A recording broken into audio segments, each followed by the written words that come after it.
Maar nou eers ons gas vanaand. 'n man wat ons gaan vertel oor hoe versoekprogramme op die radio werk. Wessel Germeshuisen van Radio Hoëveld. Welkom by ons, Wessel. Baie dankie, Johan. Jy weet, ek sien al heel week uit na vanaand se kuier op Teletreffers. Dis lekker om dit te hoor. Hoe lank bied jy nou al versoekprogramme aan? Johan, vandat ek by Radio Hoëveld werk, dis so 6,5 jaar nou al. Destyds toe was daar elke aand Hoëveld versoeke. Ek moes nog op 'n maandag aand Hoëveld versoeke aanbied.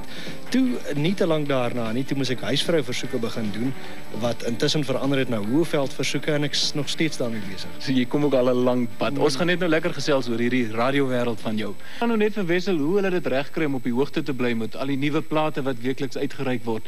Jy moet hom seker na baie plate luister. Johan, geweldig baie. Ek luister elke dag vir my lewe, luister ek plate, want dit is maar waar ek meeste van my werk doen, is tuis, waar ek na al die plate sit en luister, plaaslike vrystellings. Ek kry baie vrystellings van Nashville af, want ek konsentreer ook geweldig op country, so daar's maar heeldag musiek in ons huis. En jou vrou Marie raak sy nie moeg vir jou dat jy so aan mekaar net musiek wil luister nie? Want so nou en dan kla sy bietjie, veral as ek een ding nou so 'n paar keer gespeel het, maar ek moet sê gelukkig dan nie baie nie. En dis dit wat jy baie van hou, wat so aan mekaar gespeel word. Reg.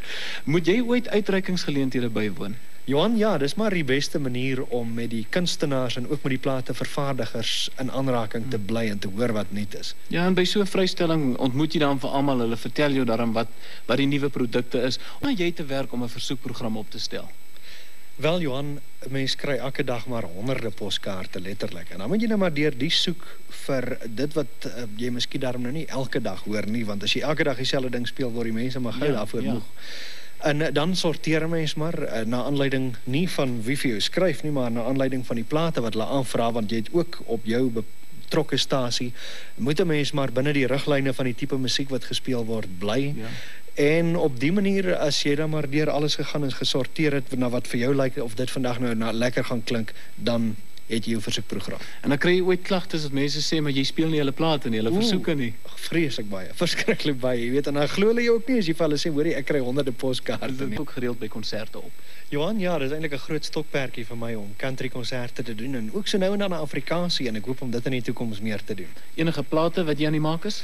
Wel, hopelik eersdaagse solo 7 en volgende jaar 'n langspeler. Lekker, ons sien uit daarna. Dankie vir jou kuiertjie by ons en dankie vir wat jy alles vir Afrikaanse musiek op die radio doen. Dankie en mooi loop. Wessel Germeshuisen.